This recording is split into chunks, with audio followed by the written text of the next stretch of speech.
Good morning. My name is Barry Shutt. We are here this morning to talk about Pennsylvania's growing pension debt. As a nobody, my only interest in that debt is its tremendous impact that it's going to have on my 3 grandchildren and the grandchildren and children of all of Pennsylvania. But I begin by quoting Gene Barr, President and CEO of Pennsylvania's Chamber of Business and Industry, who is clearly a somebody in this building in Pennsylvania politics and a strong voice, who said the greatest threat to Pennsylvania's economic future is its growing pension debt. Gene Barr is correct. Therefore, to emphasize his point, we are here this morning to discuss the cost of doing nothing. When the debt clock was unveiled exactly 11 months ago to this day, the unfunded pension liability was $63.7 billion. Today, as you can see, it's over $74 billion. That's an increase of over $10 billion in just 11 months and reflects the cost of doing nothing that should frighten every Pennsylvania and embarrass every member of the General Assembly and the governor. As we all know now, we have 2 guys from York running or expected to run for governor next year. One challenger who has already announced, and one incumbent who is expected to announce soon. Both want to lead the Commonwealth in 2019. Ironically, both were elected to their respective offices that they hold now in 2014. But since both were elected a little more than 2 years ago, the Commonwealth's unfunded pension liability, because of a bipartisan failure of leadership, has increased nearly $20 billion, a very real and painful cost of doing nothing. If nothing is done to begin paying down that debt, by the time the next governor takes the oath of office in 2019, that pension debt clock will show over $94 billion. Indeed, it is an added cost of doing nothing. Now, I know as a 69-year-old grandfather, I will be dead before that debt is paid off. I just pray I live long enough to see that a governor and a General Assembly muster the statesmanship necessary to make the first payment. I am joined today by several gentlemen I met over 2 years ago, gentlemen I've grown to respect and gentlemen I am proud to call friends. Richard Dreyfuss is a retired human resource executive, a self-employed actuary and business consultant, and clearly a public pension expert whose advice and counsel has been sought by news outlets and pension funds across the country. Pennsylvania is fortunate to have the benefit of Rick's expertise. Rick will address the basis used to calculate and periodically revise the debt clock numbers, and why other numbers circulated about the size of the debt are different. It intrigues me how members of the General Assembly and executive staff of the pension funds claim the numbers on the clock are too high. Well, I trust Rick. He's an independent voice in the discussion about Pennsylvania's pension debt and the size of and how fast it's growing. State Representative John McGinnis, now in his 3rd term, has been perhaps the strongest advocate in the General Assembly for responsible pension reform. A graduate of Notre Dame with a doctorate in finance from Penn State, John has pushed leadership in the House and the Senate to responsibly address the growing pension debt. Not surprisingly, John has not won our favorite legislator award from his colleagues. John will talk about the fundamental flaws of Act 120, why with some plans doing something can be worse than doing nothing. And John will outline a plan to address the pension debt. The third gentleman, Eric Epstein, well known to most of you here in the Capitol, has been for many years, some would say since the governor was still appointed by the king, but he's been a tireless advocate for better government at both the state and local level. Eric runs the advocacy group Rock the Capitol, and we'll talk about the history of how we got to where we are today. Rick. Thank you. Well, thank you, and good morning, everyone. I'd like to take about 10 minutes to share my perspectives as a retired human resource executive and actuary for over 35 years. I'm currently a self-employed consulting resource to several public policy organizations. I appreciate Barry's friendship as I acknowledge his steadfast commitment to this critical issue, measured both by his countless hours as well as his personal expenditures. Of note, Barry is a SERS retiree at a time where some of his contemporaries are emotional regarding the enactment of an ad hoc pension COLA, which would further increase the amount shown on this debt clock by perhaps $3 billion. I would also like to acknowledge the leadership of Representative John McGinnis, as well as that shown by a distinguished group of elected officials such as Paul Schemmel and Representative Frank Ryan. They are pursuing long overdue funding reforms, which is a fundamental element absent in most public pension reform proposals.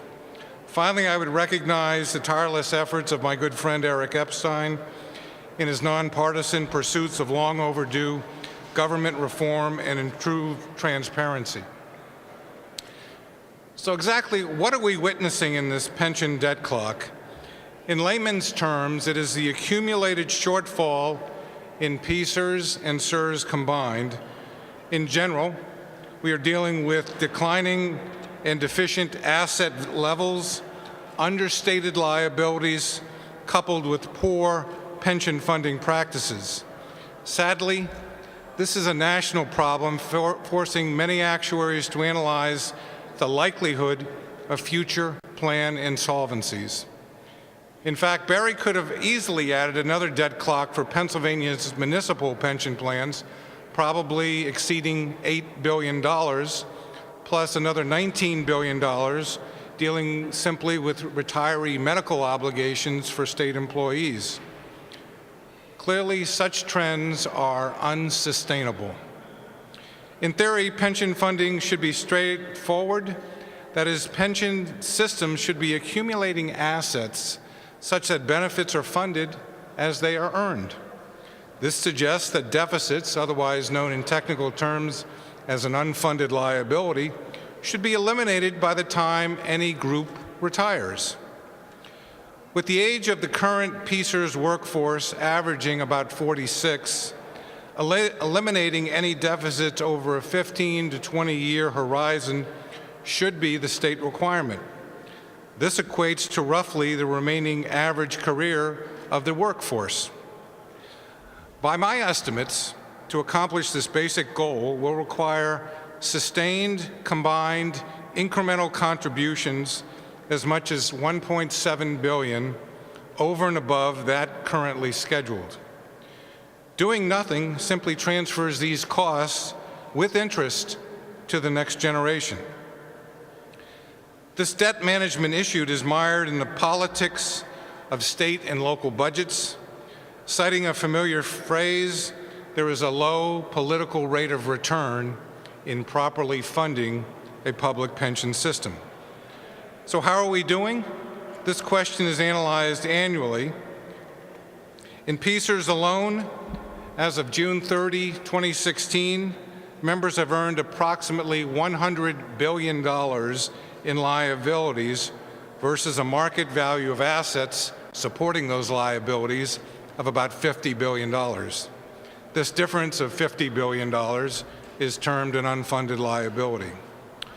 Some assert that this $50 billion number that I just cited is overstated by perhaps $7 billion. Well, you should know that their view is based upon a 10-year rolling average value of assets, which was enacted into law as part of Act 120 of 2010, our last attempt at pension reform.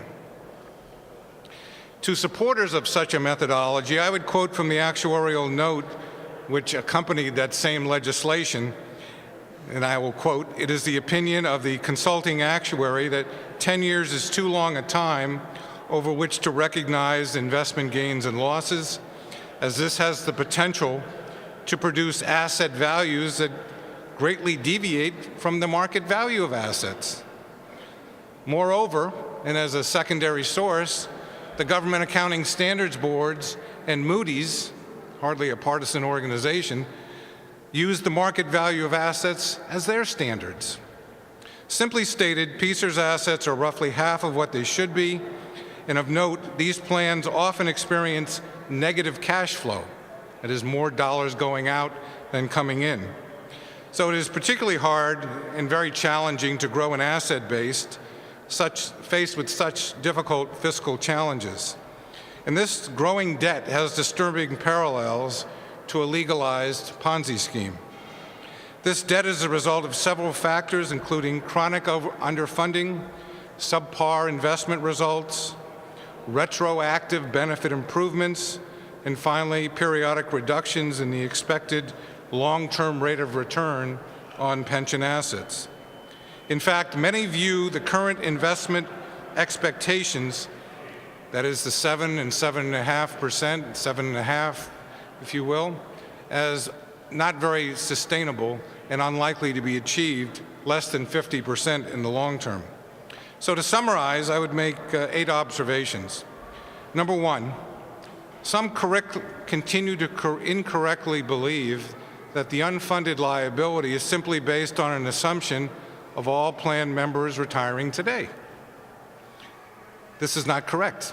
Rather, this figure is simply today's values of future expected retirements with average longevity. Of note, if it is your view that the investment returns for these funds over 7% is too optimistic, to revise those expectations downward results in an immediate increase in the same unfunded liability. So there's a political reality there. Number two, in this number shown below, there is no assumption of new members in these figures. It only deals with the existing membership in these plans. Number three, as a general rule, entrants do not increase, new entrants do not increase or decrease the unfunded liability, despite myths from some, quote, reformers that plan design reform from yet to be hired members will somehow stop the bleeding or otherwise cap the unfunded liability. Conversely, some opposing any reform efforts reference transition costs, which is a theoretical concept simply not seen in the real world.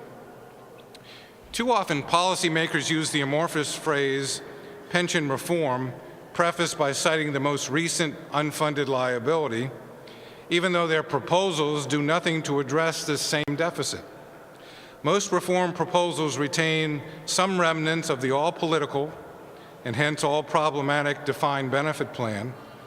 And when I hear the amorphous phrase hybrid plan, it suggests to me that perhaps, to borrow a phrase, we need to reform the reformers. Number five, despite reduced benefit levels in the post-Act 120 new entrants, these plans are overall in worse shape, as simply evidenced by the increases in the unfunded liabilities. Number six, we have been downgraded on successive occasions by credit rating agencies, that is Standard & Poor's, Moody's, and Fitch, due to our singular inability to manage this debt number down. We continue to contribute 100% of a deficient rate, masquerading as a state law. In short, we have legalized underfunding in this state. Number seven, you may hear the term we are contributing 100% of the actuarially recommended contribution. The acronym is ARC. Unfortunately, the term ARC is an obsolete and misleading term, since individual states have complete latitude to define their own particular pension funding standards. There should be no joy in debt reduction periods exceeding 20 years, in contrast to the 24-year backloaded durations in PSERs and the 30-year equal dollar schedule in SERS. And finally, number 8, the inconvenient political reality is proper pension reform should begin with a defined contribution plan with no exempted groups and include funding reforms resulting in contributions well above the current scheduled levels based upon shorter amortization periods, more conservative asset return assumptions. Stated differently, we do not have pension reform simply by decree. And absent these basic reforms, what is the incentive to work, live, or invest in Pennsylvania? So I thank you again for your time, and again, I thank my colleagues for their steadfast effort to this noble goal. Thank you. Good job, Rick. John, you're up next. Good morning. I'm State Representative John McGinnis from the 79th District of Blair County. Last month, PSERS reported that its unfunded liabilities exceeded $50 billion, and its funding ratio had dropped below 50%. Both very dubious records. Nevertheless, that very day, PSERS proclaimed that Act 120 was working. It makes you wonder if Baghdad Bob has found new employment. In what universe are you gaining ground when your assets are shrinking while your liabilities expand?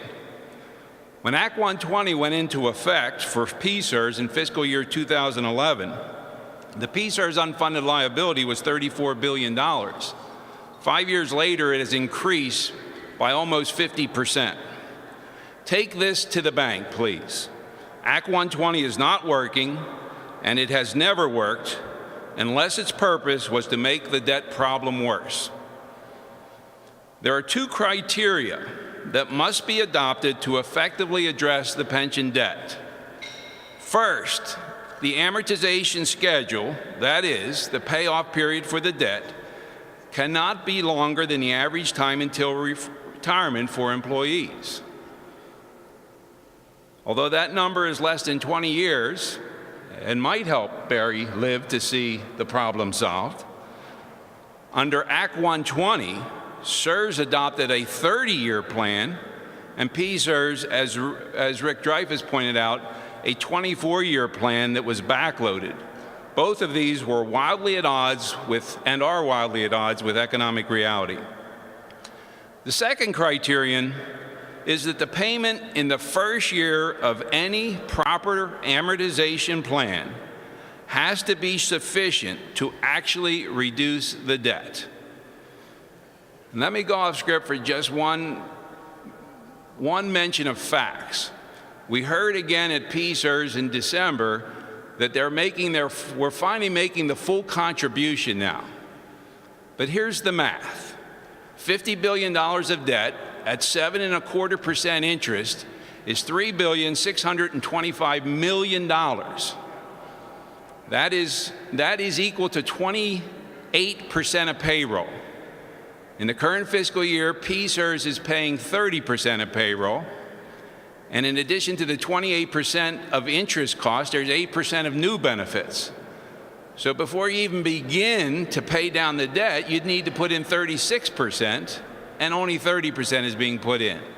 So we're still on that trajectory of liabilities increasing and assets not catching up. And sad to report, Act 120's plan was to grow the debt for 10 years, and that's as good an indicator as any that its purpose was simply to kick the can down the road. Now, I will soon introduce graduated payment plans for SERS and PSERS that will adhere to the 2 criteria I just put before you. These plans will cover all new costs and reduce the total pension debt in fiscal year 18. It will also retire entirely the unfunded liabilities of SERS and PSERS by fiscal year 2037, and I'm deputizing Barry to be the host of that party. These are plans that will require the state and school districts to increase their payments in fiscal year 2018 by about $800 million from fiscal year 2017. That's about a 14% increase. And thereafter, annual pension costs will have to go up at about 2 to 3%. I think that's a manageable program. It's a payment schedule that will assure 100% funding ratio by 2037, and crucially, will assure a reduction in pension debt by the end of fiscal year 2018. It's not going to be the best tasting medicine, to be sure, but this approach will be 100% effective for what ails our pensions. It will also go a long way toward shoring up the Commonwealth's credit rating and save enormous interest costs over the extended horizon. Most important, it will alter course from our current path towards pension insolvency, whose consequences will be severe and irreversible. Thank you. I'll be brief, which means I'll be long. No. I never in my wildest dream did I think that these four guys would be my posse.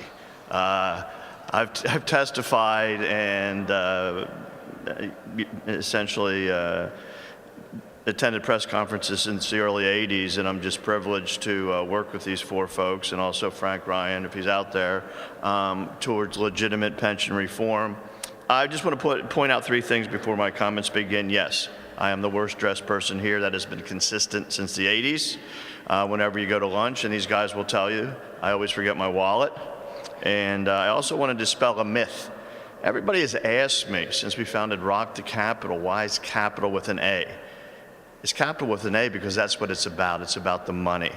And that's what we're here to talk about. So for those of you who are never aware why it was Rock to Capital, that's what we're rocking. We reviewed the long-term pension crisis, and we've been working on this for a long time. And as a Democrat, it's a very unpopular issue to champion. We owe somewhere around $70 billion. You know, to me, when you listen to people quibble about $1 billion or $2 billion, the reality is, whether it's $74 billion or $68 billion, that's a lot of money. And what it is, it's essentially, if we do nothing, it's like putting a noose around the neck of future generations. It's unfair, it's inequitable, and we have to be adults now and solve the problem. The crisis, as was pointed out by Rick, has already reduced our credit rating. The debt at some point is going to impoverish the state, or is going to put us in a point where 40% of our budget will have to be dedicated to paying the pension. The three main drivers have been identified by my colleagues: the underfunding of the pensions, underperforming investments, and unfunded increases in pension benefits. This is entirely a man-made crisis.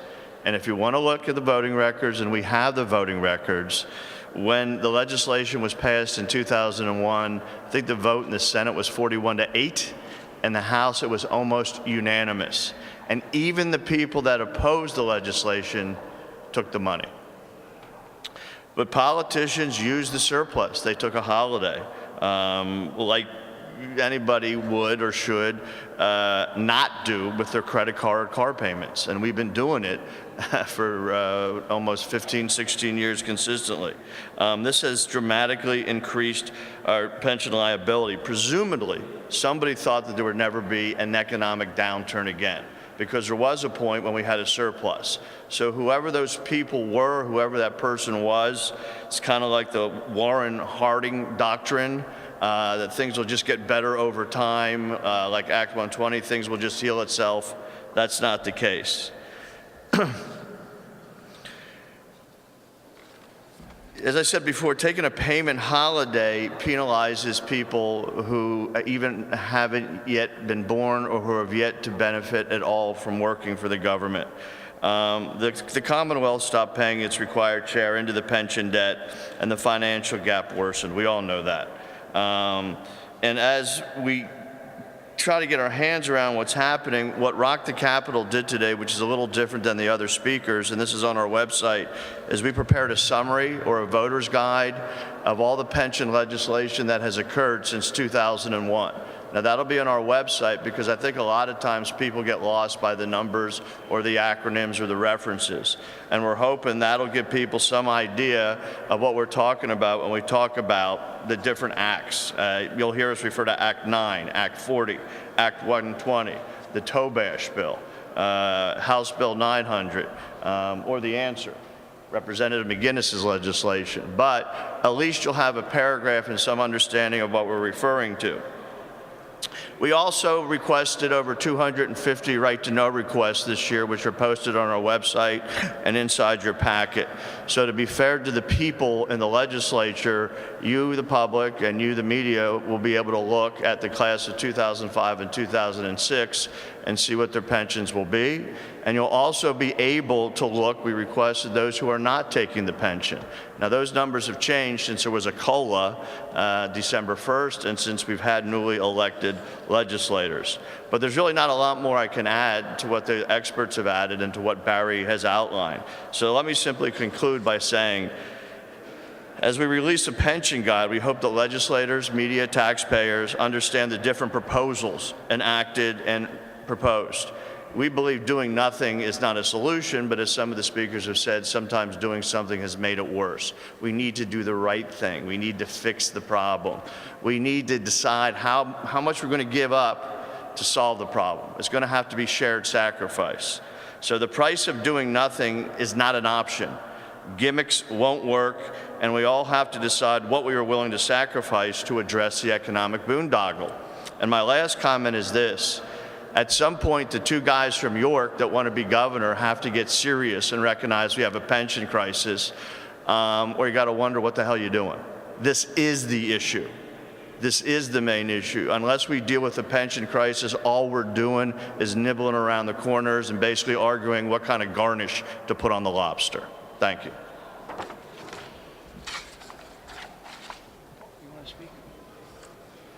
I have to apologize to Representative Paul Shamil. I failed to introduce him. He wasn't listed as one of our speakers. Paul, would you like to say a few words? Or?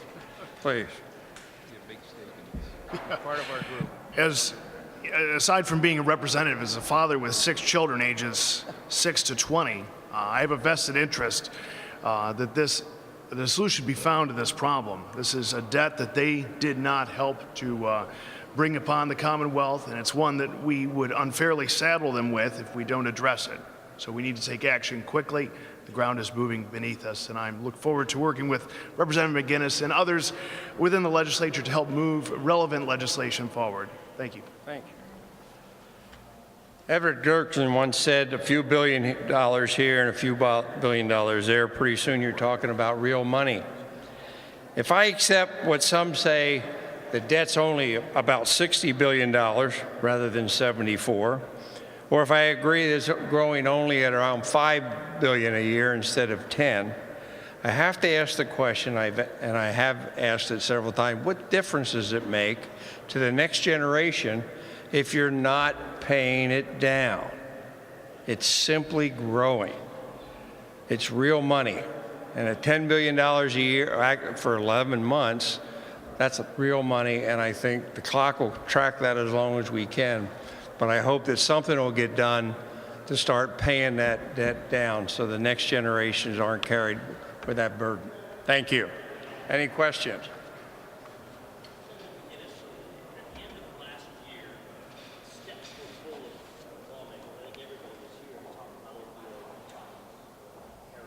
I was there, on the steps.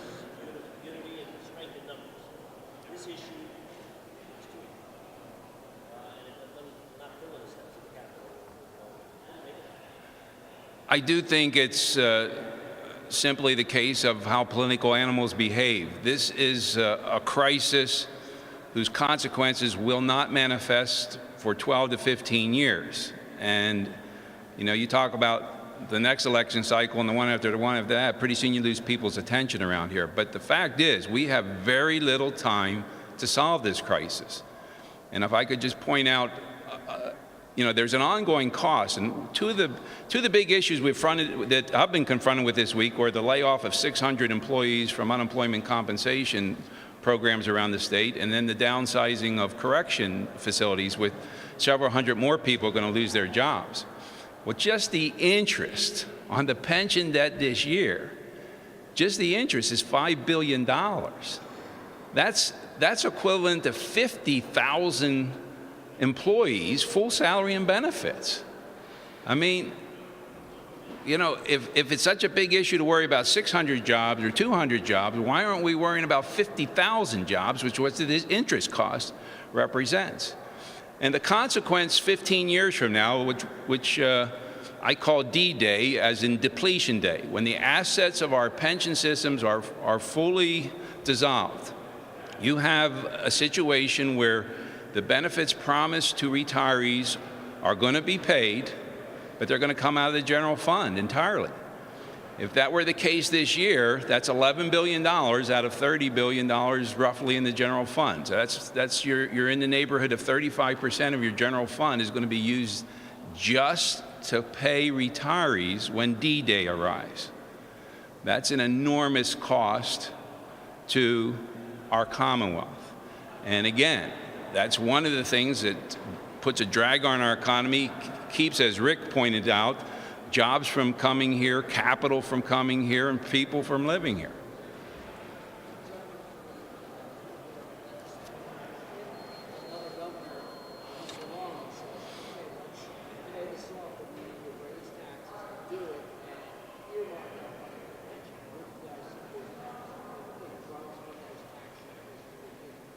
I'm not going to answer that question directly, but I have a precise answer, all right? I'm not ducking the question.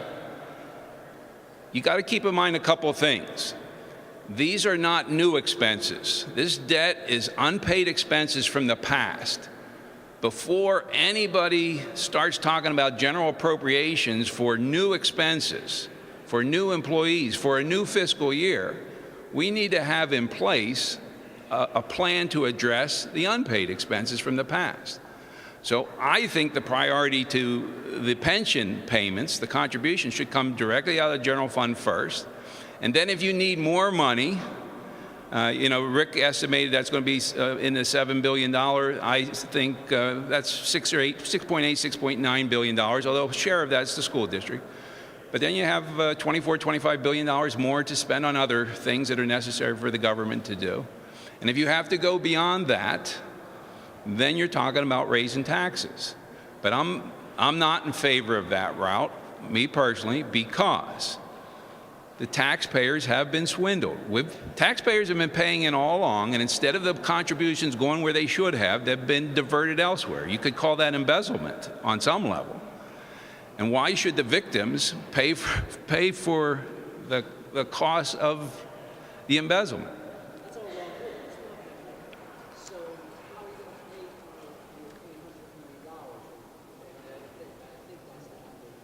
Yeah, here's the numbers, all right? And I'm putting together school district and the state. In fiscal year 2017, the one we're currently in, it's just south of $6 billion. Projected under Act 120, projected for fiscal year 2018, it's $6.4 billion. I'm saying if you adopt a graduated plan, who in year one will pay down some part of the debt, actually take it down for the first time in 15 years and pay it all off within 20 years. You need to get to $6.8 billion. That's a $400 million increase from what is projected. Given the severity of the consequences if we don't do this, I think this is achievable. I think this is doable. It's just getting my colleagues in the House and those in the Senate and the governor, who quite frankly hasn't given much attention at all to this issue and hasn't exhibited any grasp of the economic consequences. They need to get on board, and I don't want this to become a campaign issue for 2018. I want it solved before then, because each year we wait, it gets $5 billion more. Or in the case of the last 11 months, it's got $10 billion worse. So we don't have time to fiddle around. We don't have time to wait and see who wins the 2018 gubernatorial race. We need action now, and we need it from the governor, we need it from the Senate, we need it from the House. I want to respond, because I think That's an issue that we may not have a universal response on.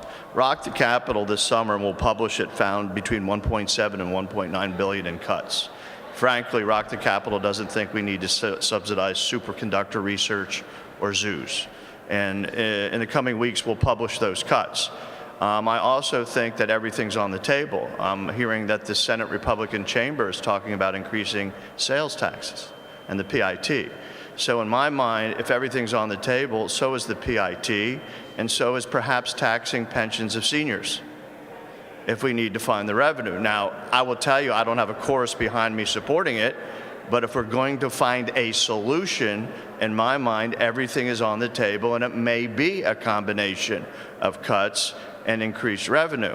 But the orthodoxy of conservative Republicans has already been shaken by their willingness on some legislation to raise taxes on sales tax and personal income tax. So I think what we're going to come up with, what the ending is, I don't know. But I think, John has a different view on the solution than I do. But in the next week or two, Rock the Capital is going to challenge the legislature. We found the cuts. Are you willing to make the cuts? Because every time we make a cut, all of a sudden somebody becomes parochial and wants to protect those jobs in their area. This is a tough mission. I'll voice my view. One of my other pet peeves, as most of you know who've watched me here for a couple years, is the horse racing.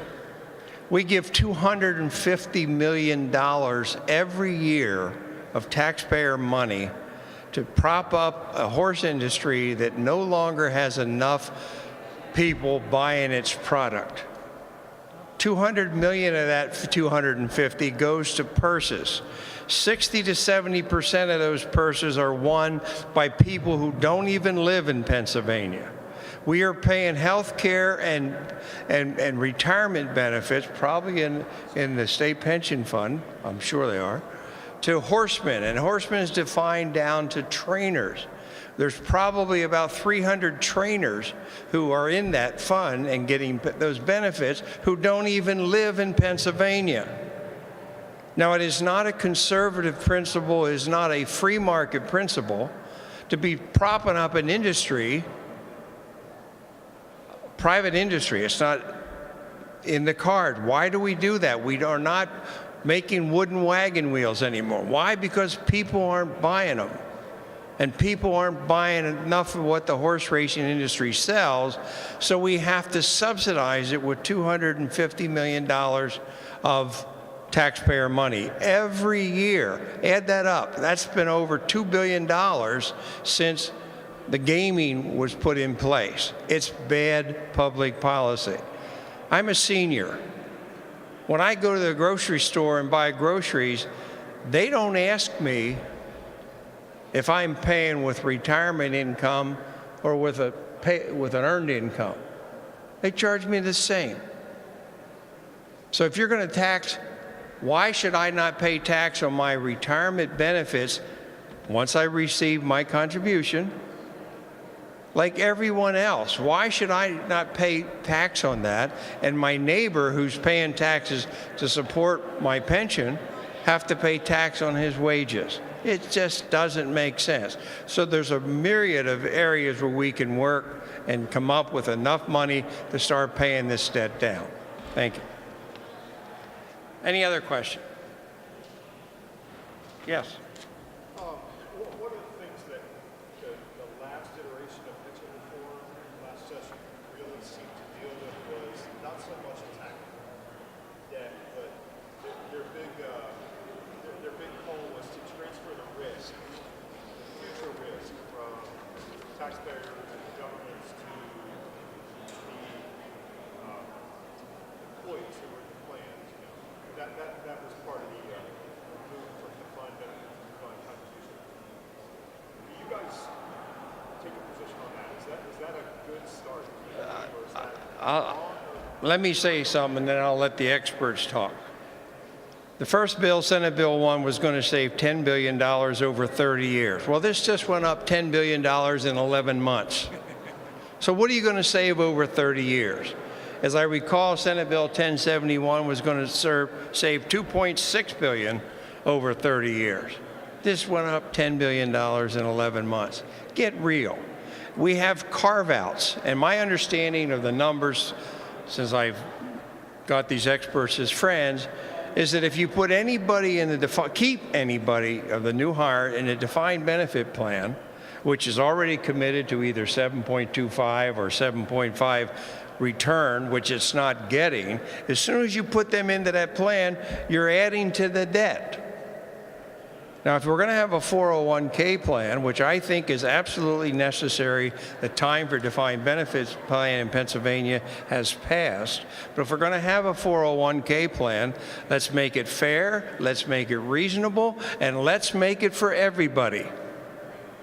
No exceptions, because you create a caste system in Pennsylvania that says this group of people, including the Pennsylvania Higher Education Assistance Agency, are different than everybody else. That's just wrong. You either have a good plan and it's good for everybody, or you really don't have a good plan. Charlie, I have a saying that defined benefit plans and politics are a toxic combination. And I mean that because if you had to create a vehicle that was so politically malleable in terms of what you can do with it, it would be a defined benefit plan. I could have a pension benefit of $1,000 a month, but then I pass a law and says that's retroactive, that's going to be $8,000 a month. I can take those costs, spread them out over 30 years, and then proceed to underfund it. So the vehicle of a defined benefit plan, even though it's embedded in a hybrid plan, is very problematic. And I believe there's a hidden risk that politicians don't want to acknowledge. And if you believe defined contribution plans mitigate the risk, which I do, then why not go to a complete, pure, defined contribution plan for all new hires? But moreover, new hires have nothing to do with this number. That's where the risk is. So to talk about a hypothetical yet-to-be-hired employee reducing a current liability is a bit of a disconnect for me in terms of the strategy. And I just wonder, when people propose that, why they're not proposing a debt reduction plan, and I think the numbers are pretty telling. In the end, this comes down to funding. My point is that funding a pension plan has a very low political rate of return. If for some reason there was an extra $1 million floating around this building, funding the pension plan would probably come in about 7th on a list of the top 5 priorities of where to spend it. And in general, what I see, and again, as a general rule, I see Republicans who don't want to raise taxes. I see Democrats who don't want to cut programs with regard to incremental funding, so we get a bipartisan agreement to do nothing. And that's why we have what we have. I could just add to that. You know, the title of this press conference is The Cost of Doing Nothing. And that's seen by some in elected office as, well, we have to do something. But if the something delays and distracts from proper reform, then doing something can be worse than doing nothing. And that's why I've been opposed to all the reforms that came about in the previous session. They were unnecessarily convoluted. They were built on assumptions, not just which 1 or 2 or 3 would be wrong, but I could assure you all of them were wrong. And again, the motivation was to do something instead of doing what's necessary. And you could see that in the actuary notes, where in the best case, present value savings were in the $1 to $2 billion range versus a $70 billion debt. And the last one, we voted, well, we didn't get to vote on it because it came up a few votes short in the House, but the savings there was going to be $200 million over 30 years. Present value savings of $200 million. That's doing nothing. And it's delaying and distracting from doing what we need to do. So the solution here is not hard to understand. We need a proper funding formula to deal with the existing debt. We need a pure, defined contribution plan for all new future employees. And then the taxpayer is never going to be in the indemnification business again.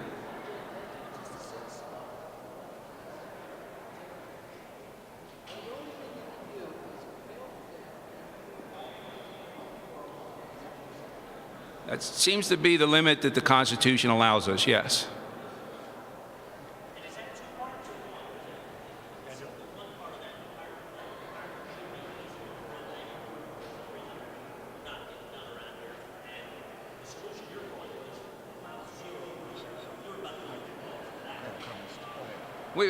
We have more than 2 votes, and it's a growing number, but we're not quite at 102. You're right about that, Dennis. But these could be part of one bill, but that's not necessary, and 2 bills is fine. If we could put all future employees into the pure defined contribution plan, I'd be a yes on that. But we have to recognize, as Eric pointed out, the generational theft that's going on. That's the moral component to this number, you see. The economic consequences, which is what happens when D-Day arrives. And our constitutional duty that if you have a defined benefit plan, it's supposed to be pre-funded, not turn into a Ponzi scheme. So we got to do both those things, yes. I did. You know, quickly, a lot of these questions, it's easy to become distracted with this issue. You asked or someone made the point about the opioid epidemic and the number of representatives and senators you saw on these steps. If opioids were a drug that took 15 to 20 years to kill you, you would not see the immediacy of a lot of my colleagues within the House. I would suggest to you, actually, a number of my colleagues do understand this issue. They do believe it is very concerning to them. They look only in 2-year election cycles, so it's a difficult one for them to understand how to grapple.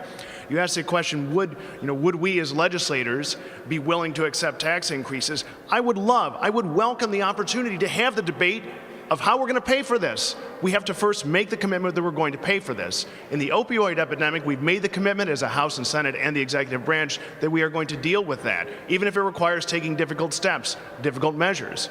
This is every bit as immediate. It's not death, it's fiscal death of the Commonwealth. It takes 15 to 20 years to get there, but it's death all the same.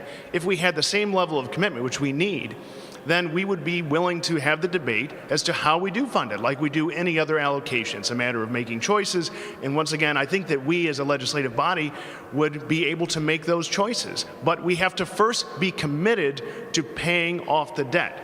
That is not a Republican or Democrat issue. It is not a conservative or liberal issue. It is one that every one of my colleagues who understands it agrees with. It's just a matter of having the debate as to how you're going to do it.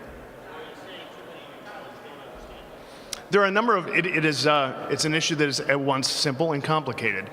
So there are a number of colleagues that I'm not saying that they're not intelligent enough to, but it's one maybe they haven't turned their attention enough to. And it's easy to become distracted on other things like, are we going to change the benefit package? These things are not mutually exclusive. We can all agree on this. We all know what debt is. If you have a credit card and haven't paid it 1 month, you know what debt is. We all agree we need to pay it down. It's a matter of getting the urgency, the immediacy to pay it down now. Yeah, I would just underscore that new hires are independent from this number. So whatever you want to do with new hires, including giving them no benefits, you still got to pay this off because this relates to existing members. If you want to reduce the unfunded liability, you really have 3 tools. One is you can reduce benefits for existing employees. I don't hear anyone talking about that, but that would reduce the unfunded liability. That gets into a host of legal and constitutional challenges that nobody wants to get on that road. Number 2, you can hope that the assets exceed the asset expectations. So you have to hope that the assets earn something north of 7 to 7.5%. That's not likely to happen, at least based on the research that I've seen. And then finally, the default is pay for it. And that's sort of where we are. And it's a pretty straightforward proposition. My lay response to your question, Dennis, is speaking to nearly 100 legislators and senators in the governor's office and so forth. You pass pension reform, a 401k going forward, and they'll never talk about the debt. Because then they'll say, every time they're asked about the pension debt, they'll say, we did pension reform. And they don't want to talk it. In fact, that was the strategy from some of my contacts said, we want to get this passed. They're going to try it again this time to pass pension reform going forward, but they're not going to talk about the debt. They want to get it off the table so we don't have to talk about $74 billion in debt. as we come close to June 30th of this year's budget. Another question somebody had over here? Thank you all. Thank you very much for coming. If you have any other question, we'll be here to respond.